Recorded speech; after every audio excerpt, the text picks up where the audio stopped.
Skaapwagter 6. Al gaan ek deur 'n dal van doodskaduwee, Psalm 23 vers 4. Toe Dawid sy Psalm 23 geskryf het, het hy dalk nie geweet dat dit een van ons gewildste psalms sou word nie, duisende jare later nie. Baie van ons het hierdie psalm al uit die kop geleer, gememoriseer en toegepas op ons lewens. The Lord is my shepherd, I shall not want. He maketh me to lie down in green pastures. He leadeth me beside the still waters. He restoreth my soul. He leadeth me in the paths of righteousness for his name's sake. Yea, though I walk through the valley of the shadow of death, I will fear no evil, for thou art with me. Thy rod and thy staff, they comfort me. Thou preparest a table before me in the presence of my enemies. Thou anointest my head with oil. My cup runneth over. Surely goodness and mercy shall follow me all the days of my life, and I will dwell in the house of the Lord forever. Forever. Forever. forever. Forever. Forever.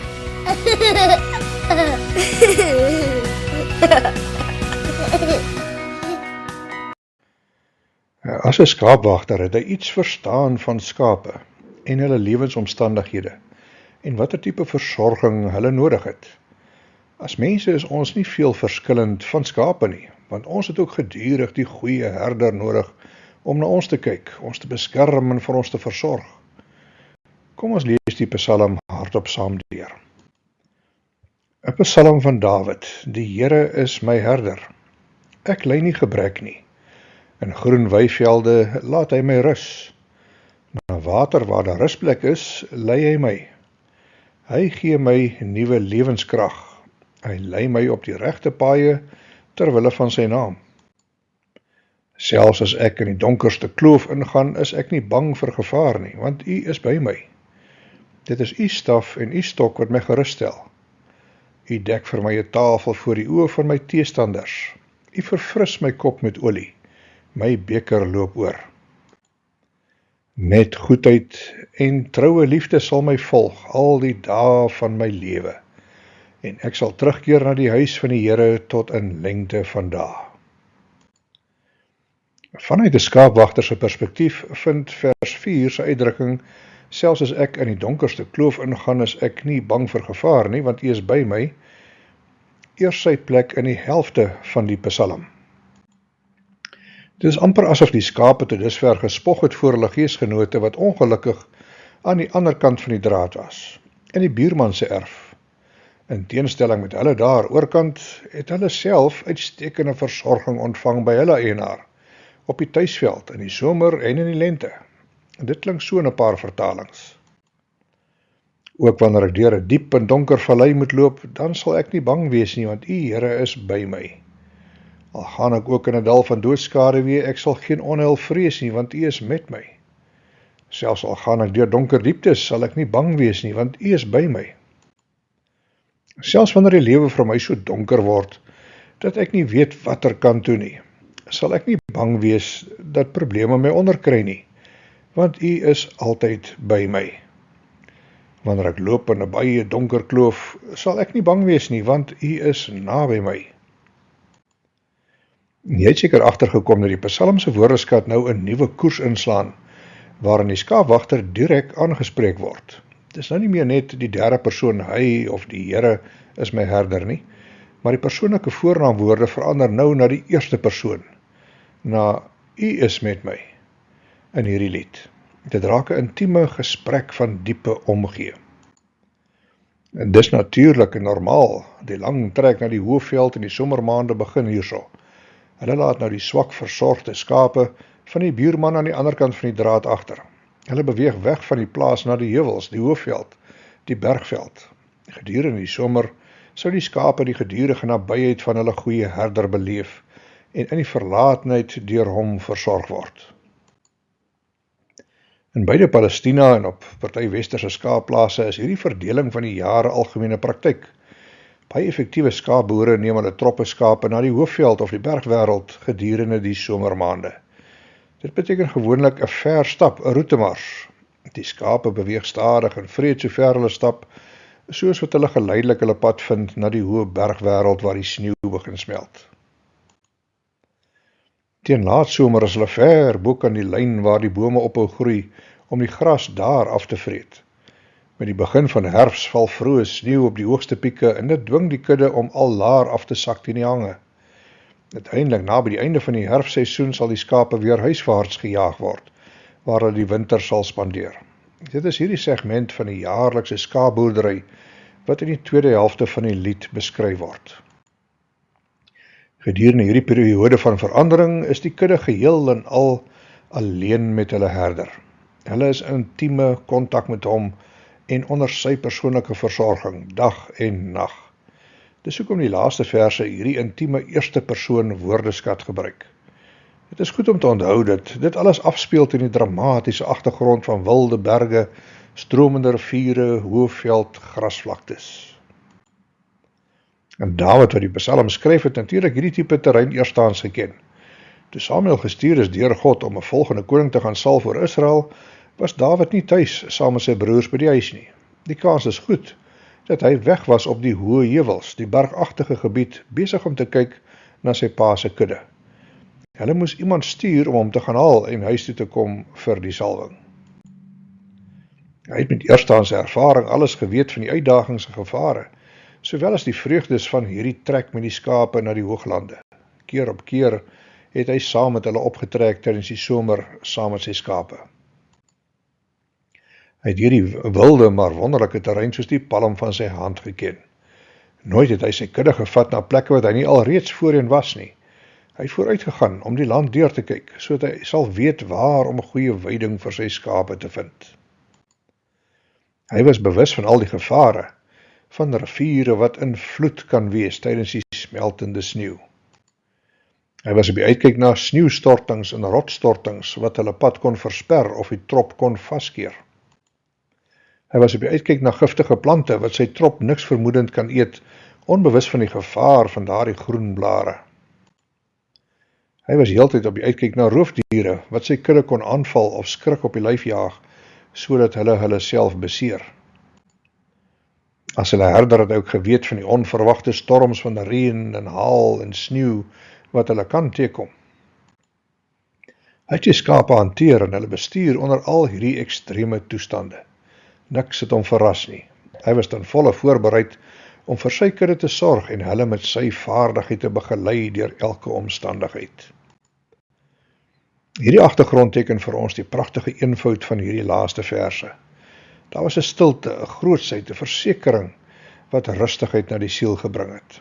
Ek vrees geen boosheid nie, want U is met my in elke situasie, elke donker uitdaging, elke teleurstelling, elke stresvolle dilemma. In die Christensirkels praat ons dikwels van hoe ons graag wil aanbeweeg na die hoër grond saam met God. Ons verlang daarna om meer van die Here te leer, om bo in die laaglande van die lewe te kom, om nuwe dinge saam met hom te beleef. Ons wil graag verder gaan as die gewone man op straat. Ons begeer 'n meer intieme bergtop ervarings wandel saam met die Here. Ons praat van bergtop ervarings, ons beny mense wat sulke hoogtes saam met God bereik het, en ons voel so 'n bietjie jaloers op hulle wat die hoër intieme lewe saam met God al ervaar het. Dikwels het ons 'n onrealistiese verwagting en verwronge idee van hoe so iets plaasvind. Dis asof ons verwag dat ons sommer net opgelig sal word en op hoër grond neergesit sal word. Beam me up, Scotty. Maar op die rowwe paadjies van die Christelike lewe is dit nie so nie. Net soos met normale skape bereik God se kinders ook net die hoër hoogtes deur op te klim soontoe, deur die valleie na die pieke. Elke berg het sy valleie, sy kante is vol van diep ravyne en dongas en slote. Die beste roete na die top is dikwels deur sulke skeure of valleie. Enige skaapwagter wat bekend is met die hoëveld skaapwêreld weet dit. Hy sal sy kudde rustig lei en op teen die berg langs paadjies wat uiteindelik deur donker valleie sal beweeg. Die teks sê, al gaan ek deur 'n vallei van doodskade wee. Dit sê nie dat ek daar stop of vertoef of daar dood gaan nie, maar ek gaan daar deur. Ek hou aan met beweeg, totdat dit agter my is. Dis ons gewoond om hierdie vers te gebruik om mense wat deur die vallei van die dood beweeg, moed in te praat. Met elke siekbed is dit een van die mees gewildste verse wat gebruik word. Maar selfs hier is die dood nie die einde vir 'n kind van God nie, maar slegs 'n deur na die hoër en meer verhewe intieme lewe saam met Christus. Die dood is maar net 'n donker vallei opening, wat uitloop na 'n ewigheid van vreugde saam met God. Dis nie iets om te vrees nie, maar 'n ervaring waardeur elkeen van ons moet gaan om die perfekte lewe te bereik wat God vir ons voorberei het. Die dood word soms ook beskryf as 'n deur, waardeur ons almal moet gaan, waar ons die drempel van die tydelike kruis na die ewige. In die boek van Tolkien, The Lord of the Rings, praat Gandalf die hobbits moed in, toe alles begin donker lyk en hulle die einde vrees. And, no, the journey doesn't end here. Death is just another path, one that we all must take. En Gandalf beskryf dit dan in sy boek soos volg. The grey rain curtain of this world rolls back, and all turns to silver glass, and then you see it. White shores, and beyond a far green country, under a swift sunrise. Sy raad aan die hobbits was, all we have to decide is what to do with the time that is given us. Die goeie skaapwagter weet dit. Dit is een rede hoekom hy sê, ek is met julle altyd. Ja, selfs in die vallei van die dood. Wat 'n bemoediging en gerusstelling. Die skape weet hulle is nooit alleen nie. Die herder is met hulle. Dalk het jy dit ook al beleef, dat dit net die Here se teenwoordigheid is, wat jou gedra deur bedreigende tye. Die feit dat hy daar was, het vir jou die wêreld beteken, jy het veilig gevoel, want jou goeie herder was op die uitkyk na jou. Geen bedreiging was groot genoeg om jou te oorweldig nie. Dis veral al wanneer mens met die dood te doen het, wat mens dit eerstehands beleef. Een ou vertel hoe hy dit beleef het terwyl sy vrou sterwend was, op pad na die hoër grond. Vir 2 jaar lank het hulle deur die vallei van die dood beweeg, terwyl haar liggaam afgetakel is deur kanker. Soos die dood nader gekom het, het hy langs haar bed gelê, haar hand in syne. Hulle het saam deur die vallei van die dood gegaan. Beide was uiters bewus van Christus se teenwoordigheid. Daar was geen vrees nie, net 'n aanbeweeg na hoër grond, die hoëveld. Vir ons wat nog op aarde agterbly is daar steeds 'n lewe om te leef. Ons is nog hier. Daar gaan nog valleie wees om deur te beweeg in ons eie aardse laaste dae. Hulle is nie doodloopstrate nie. Die ontmoedigings, teleurstellings, frustrasies, dilemma's en moeilike dae is soos donker valleie, maar dit hoef nie krisisse te wees nie. Hulle almal kan 'n pad wees na die hoër grond in ons wandel saam met God. Dalk as ons 'n bietjie daaroor nadink, is selfs ons moderne paaie 'n voorbeeld daarvan. Dit volg die valleie op en op teen die berg totdat dit deur die top van die pas beweeg. Net so lei God vir ons opwaarts deur die valleie van ons lewens. Partykeer bid ons, Here, laat hierdie vallei waar ek nou is, tog net verbygaan. Dit lyk baie erg en rof. Maar ek weet vir 'n feit dat dit op die ou end die maklikste manier is om my op die hoër grond te kry. Ek het die vallei nodig om die volgende piek te bereik. Dis dan wanneer ek God kan dank vir die moeilike tye, die donker dae, en agterkom dat hy met my was in my tyd van nood. Al my paniek en vrees en wrogings maak dan plek vir 'n stil, kalm vertroue, dat ek heeltyd in sy sorg is. Ek word deur hom verseker dat alles reg sal uitdraai, ten goeie vir my, want hy is met my in die vallei, en alle dinge is onder sy beheer. Om tot hierdie oortuiging te kom in ons Christelike lewe, is dit nodig dat ek 'n houding van stil aanvaarding moet aankweek te midde van elke uitdaging en teenstand. Hy gaan saam met my as die goeie herder. Ek beweeg deur die vallei na die hoër grond saam met God. Om hom op hierdie intieme manier te leer ken, maak die lewe meer draaglik as voorheen. Maar daar is ook 'n tweede rede hoekom skape na die bergtoppe geneem word via die valleie. Nie net is dit die pad met die geleidelike hellings nie, maar ook die pad waar daar baie water is. Jy vind stroompies oral langs die pad in die vallei. Daar's riviere, strome, fonteine en diep poele in die valleie. Gedurende die somermaande kan so 'n reis aan die berglande baie warm en uitputtend wees. Die kuddes raak intens dors. Hoe bly is hulle nie dat daar gedurig plekke is langs die pad waar hulle dors geles kan word en waar hulle verfris kan word nie. 'n Skaapwagter vertel hoe hy een keer 10.000 skape gelei het deur die land na die somerweiding. Hy moes toestemming vra van die boere langs die pad om sy skape te laat drink by die riviere wat op die roete is. Sy dorstige kudde het letterlik gehardloop na die rand van die rivier om hulle dors te les onder die somerson. Selfs in die valleie was daar stroompies water vir sy dorstige kudde. Hoe wonderlik is dit nie as hulle water gevind het om hulle dors te les nie. As Christene ontdek ons vroeër of later dat dit juis in die valleie van die lewe is, waar ons verkwikking by God self ontvang. Dis nie totdat ons saam met hom gewandel het deur diep moeilikhede, wat ons agterkom dat hy ons lei na plekke waar ons verfrissing kan ontvang te midde van ons moeilike ervarings nie. Ons raak opgewonde wanneer ons siele en gees verkoop word deur sy gees. Een ou vertel hoe hy gedurende sy vrou se siekbed en ook na haar dood sy krag en vertroosting gevind het in die teenwoordigheid van God se genadige gees, uur na uur. Dit was asof hy oor en oor verfris is, herstel is, ten spyte van die desperate omstandighede rondom hom. Tensy hy alself deur so 'n vallei van doodskaduwee gegaan het, sal so iets half onmoontlik wees om te glo. Daar is baie mense wat voel dat hulle nie so 'n ervaring sal kan oorleef nie, of in die oë kan staar nie. Niemand van ons hou van die doodskaduwees nie, maar vir elke man en vrou wat gewandel het saam met God deur sulke valleie, het hulle ontdek dat verfrissing beskikbaar is, lewende water. Net hulle wat self al deur sulke donker valleie is, sal ander kan aanmoedig of vertroos in soortgelyke omstandighede. En dikwels bid ons dat God ons sal gebruik as 'n inspirasie vir ander. Ons wil graag 'n kanaal van seën wees vir iemand anders. Net soos water slegs kan vloei in 'n sloot of 'n kanaal of 'n vallei, so kan die lewe en seën van God vloei deur die valleie wat uitgekerf is deur ons eie lewens, deur moeilike omstandighede. Een van die beste mense wat iemand anders kan vertroos en bemoedig, is die een wat self al 'n geliefde verloor het. Die een wat die beste 'n gebroke hart kan aanraak, is die een wat self 'n gebroke hart geken het. Die meeste van ons wil nie valleie van doodskaduwee in ons lewens hê nie. Ons skram weg van hulle uit vrees.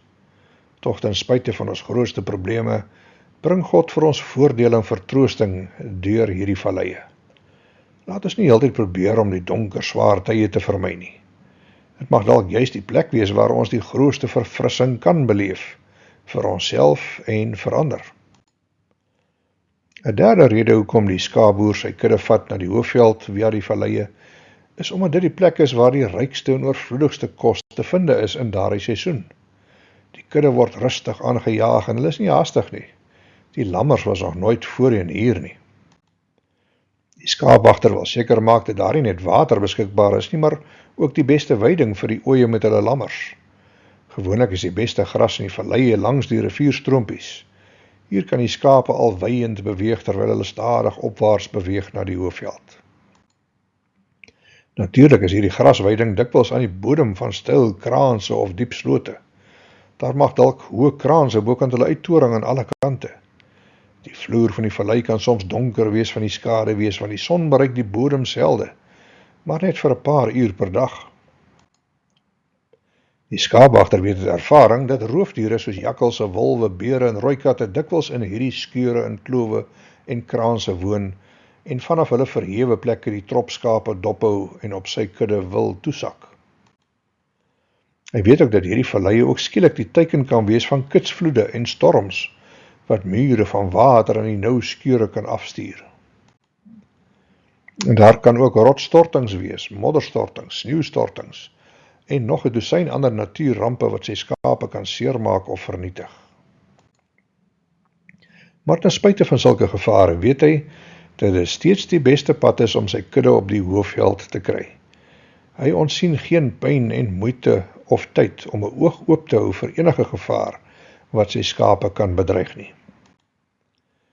Een van die grootste gevare is 'n skielike koue storm van haal en reën of sneeu wat vanaf die hooglande afwaai deur die valleie.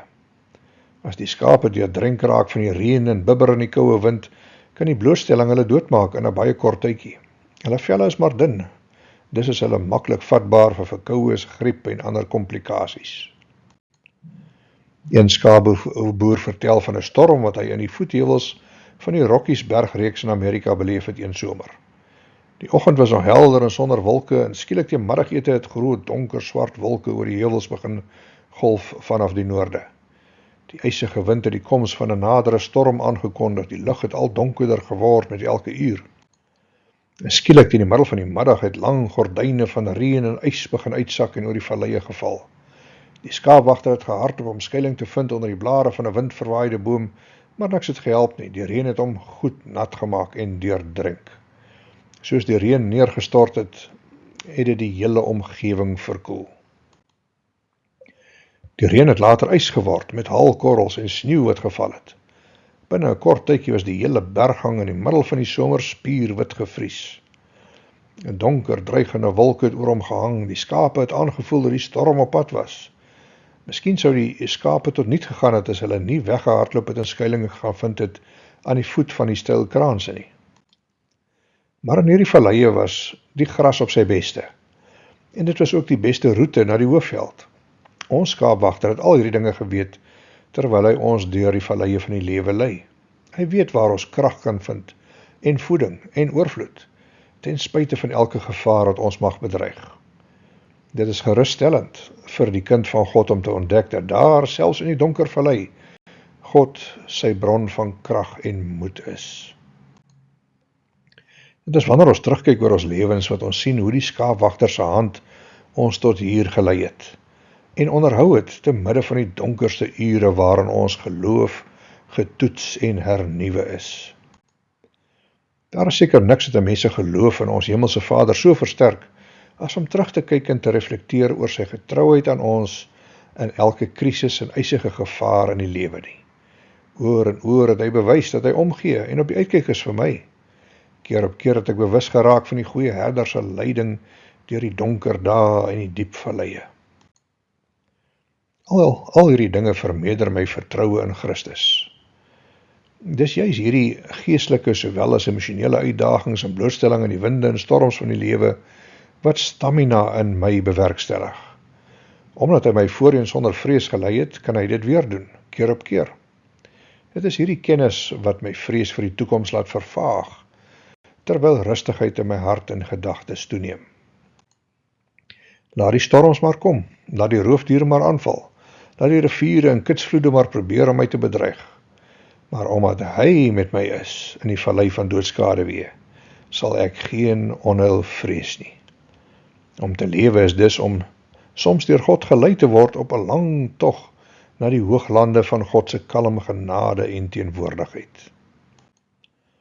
Slegs die Christen wat geleer het om te lewe onder die sorg van die goeie herder, sal in staat wees om die swakkeres rondom hulle te inspireer en aan te moedig in sulke moeilike tye.